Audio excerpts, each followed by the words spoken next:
would say that you take notice? Perhaps you are people watchers, right? You go to the airport and you just watch them. How many would say you're birders? How many birders out there? Yes, great refuge to do that. How many are gardeners? Yes, excellent. Yoga participants? Anyone out there? I would say that all of these are practices of and ways of being a person who notices, right? In yoga, you notice your breath. You notice the particulars of the bird. You notice how your crop is growing or what kind of spots are on the leaves and what that might mean. You take notice. There's so many ways for us to take notice, to step back and take in the scene, to orient our rhythm, our goals, our intentions. Last weekend, my brother Daniel was here from Houston, and we both enjoyed a great gift of a walk up the Kootenai Trail. It's very similar to a hike that is in our hometown of Casper, and being a boy from Houston, you didn't get the pine trees very often. So we went for a walk, and it was lovely, and I was excited to just go, and he saw a fish in the freezing water. And I would have just kept going. I'm on a mission, right? I gotta get somewhere, but he took notice. And so we went up and turned around and saw all of the interesting ways that the ice had formed over the water, and came back, and he noticed another fish in that same spot. So there are now 2 fish that I would have missed altogether. My brother helped me take notice. And I think that's what Jesus is asking us to do today. To take notice and look at the thing that God's heart wants us to see. There is a way that distraction sets in. Something shiny. The disciples are like, ooh, look at this spectacular temple. Yeah, something shiny always comes up and distracts us. And Jesus was willing to go there with them. But he started by saying, take notice. He turned to his disciples, and as I look at what he is calling us to see, I'm ever aware that he's turning our gaze back to the heart of God. Our scripture study today will parallel this particular that is seen in the widow, the story of the widow, and this larger future-oriented outlook that the disciples wanted to talk about. The Gospel of Luke begins the 21st chapter with Jesus in the corner of the temple, taking notice. A widow, poor in so many aspects of life, has dropped 2 copper coins. You might know her as the widow with 2 mites. And she has dropped them into the collection box. Now this sum is far below the amount needed for buying a dove for sacrifice. In fact, it's meager enough to buy just 3 grapes. But it has meant a great deal to her, and thus the widow took care of its placement. Meanwhile, the rich came in, tossing their coins. Can you just imagine? It's like a parade, Mardi Gras. Here we go, tossing coins here and there. In this early juxtaposition, there we see the rich and the poor, and the contrast of care, tossing coins in the air with an attitude of whatever, and the care placement to be sure a gift makes it securely. Now we can take notice of these subtle details of the particular, and we begin to unpack the larger inquiry of the future. You see, in light of the individual moments of a specific human, the unforeseen and prophetic takes on new meaning. That's why it's so important to me to link this moment in the temple with the widow and the disciples' questions about the future. So here Jesus goes. The disciples look, ooh, this temple is so beautiful. What's going to happen, Jesus? And he says, well, there's going to be destruction. Wait. What? When? When will all of this fall away? What are you talking about? This is going to crumble. What's the warning? Can't we get a heads up about this? And he answers them that the warnings are destruction, fighting, terrific changes with war and nature, and persecution of those who follow Jesus. Now, in hindsight, we can conclude that some of these realities occurred immediately, Within 40 years of Jesus' death and resurrection, the great Jerusalem temple crumbled in a Jewish revolt against Rome. Christians became victims of great persecution, imprisonment, stoning, crucifixion. And even the small bands of Christians continued to care for people, those people that the powerful wouldn't even notice. And so when Paul writes his letters to the Ephesians or the Corinthians, or the apostles share their stories about Jesus as is related in the book of Acts, they're all expecting the end times to be just around the corner. It's as if they're saying, hang on, we're almost there. We can do it. And here we are, 2,000 years later. And with a similar destruction and wars and persecution happening. So it's fair to ask, why did Jesus give such a long and depressing answer of what will be? I want to offer that Jesus spoke this way to remind us of the value and significance of the present and the particular. Whatever may be, intentional following and taking notice here and now give us ability to be hope and light in our world, no matter what season we're in. With Jesus' dire warnings, it's fair that the disciples saw the future as scary and unpredictable. I could imagine us saying, yes, we hear you. We're right there with you. But then looking back at the particular of the widow, here's a woman who gives what Jesus says is all that she has. And regardless of what tomorrow will bring, she has lived out this act. So the security and risk of security that we might feel isn't in her purview. She is responding in faith to this daily intentional action. Now, when we consider the nations falling and the kingdoms ending, it's easy to equate them to the powers of our own world today. Nation states for sure, but also institutions that we've held dear, or systems that once seemed to serve all, but now are failing and falling short, even excluding. Those of us who have benefited from such powers, whether it be higher education, the stock market, the government's policies and might, even churches, we might feel at risk and vulnerable. So to keep us oriented as Jesus sees, we recognize the widow, the one who has no protection or system to rely on.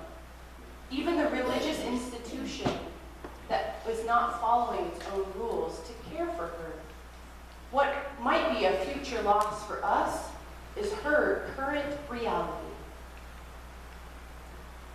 That humbles me. And it's in this space of humility that Jesus takes me. And I pray takes us and redirects us to good practice, to keep our eye on the prize. Jesus says that there will be many distractions. There will be others who come and claim to be the Messiah, to be the one that will get them out of trouble. And there will be fear that comes in chaos.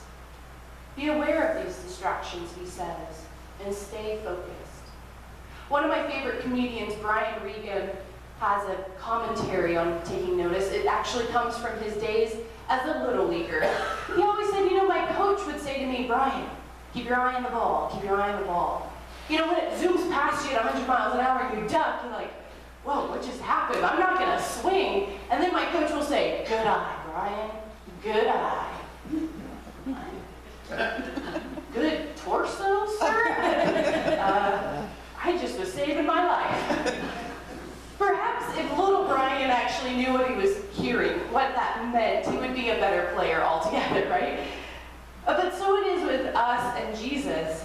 Jesus took notice of the temple scene, and it's possible to see that the rich were distracted by wealth or even wealth management.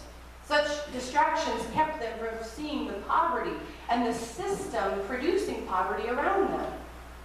It begs the question, did they even see the woman? And if they did see her, did they have any reason, conviction, or understanding that there might be a problem in her life, much less a solution? So Jesus calls all of us to take notice. After we take notice, he calls us to act.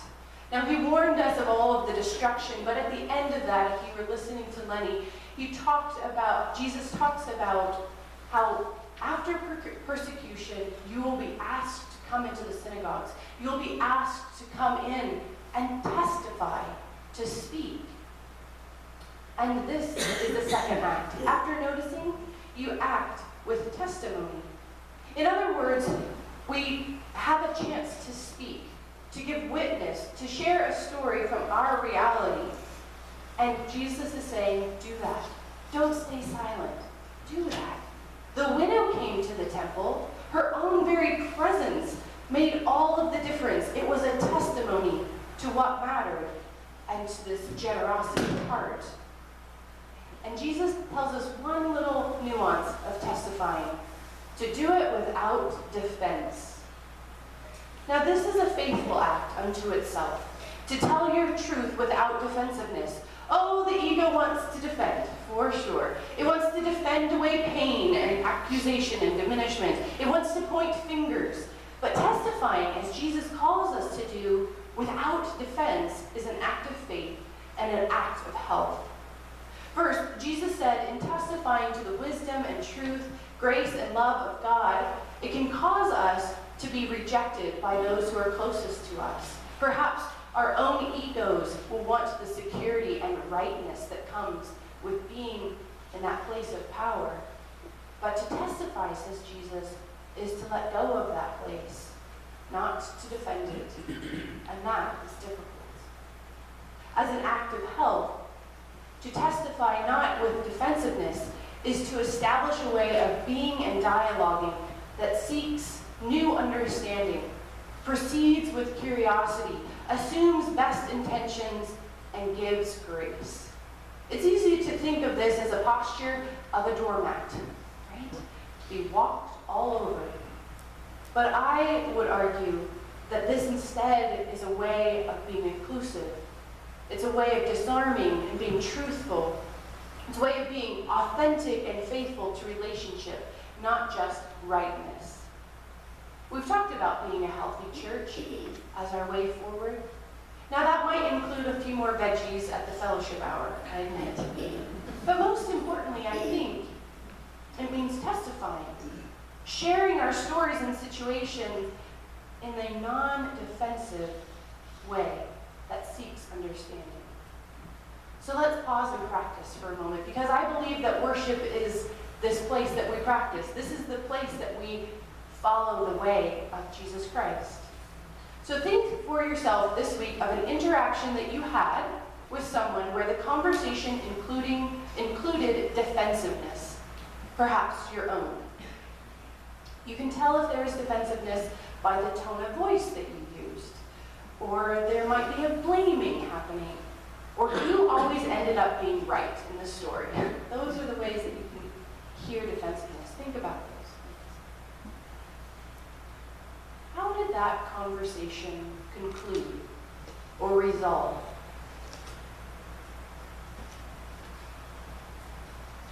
Now imagine using this tool of curiosity, questioning to seek understanding, not being right, and giving grace.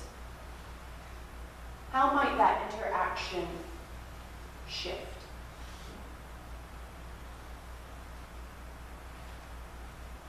I invite you to take that thinking idea home, and we can practice on something else here. I'm going to offer you a statement and just see how it goes. You know, I noticed that some of you shake my hand after service on Sunday. Notice how that landed with you.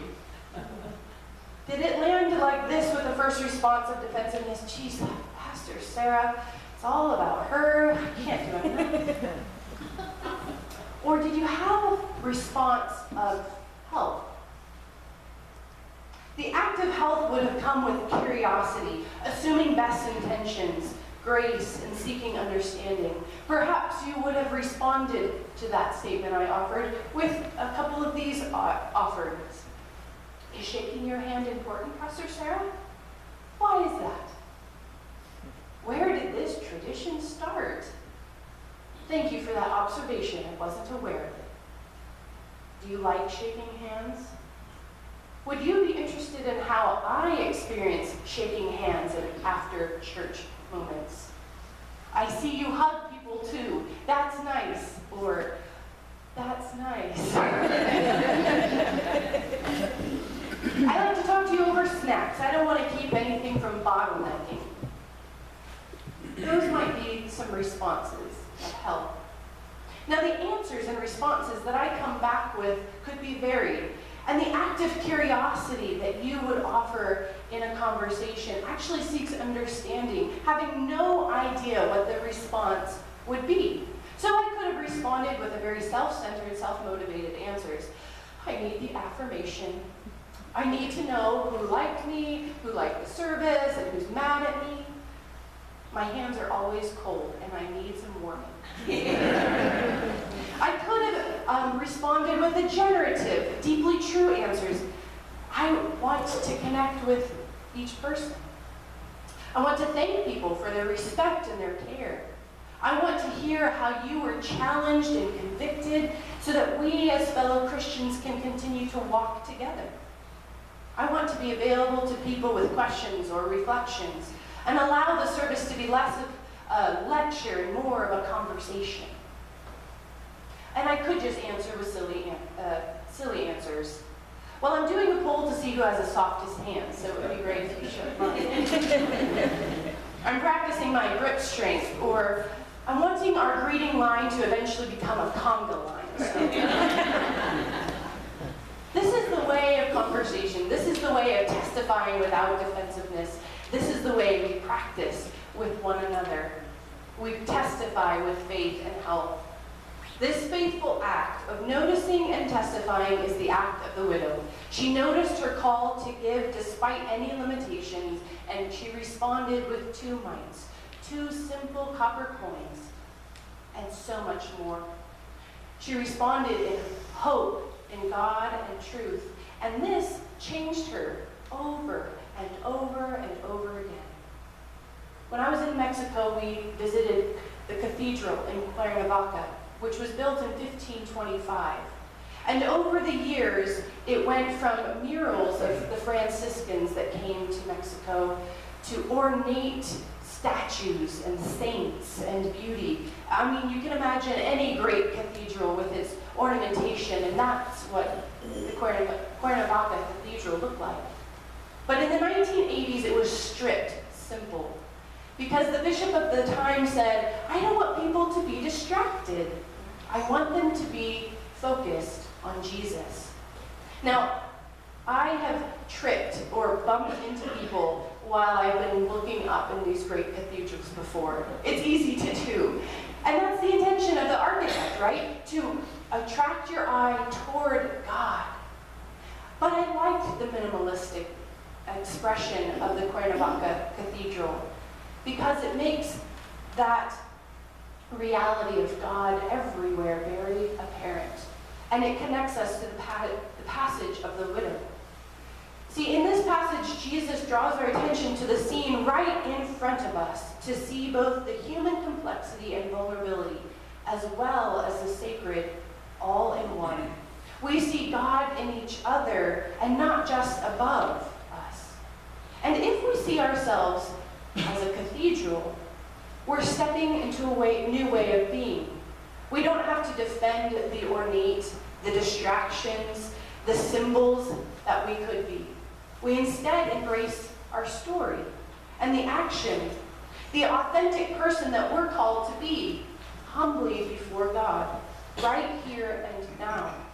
We embrace and endure that calling because it sets us free. It sets us free from future worrying and current striving, and replaces it with current thriving for future realizing. Creating the future of heaven on earth, here and now. Is it possible to realize that the faithful work and acting can occur now? Whether we're practicing or engaging in real circumstances, we don't need to wait for a total destruction of our world, or the apocalypse, or even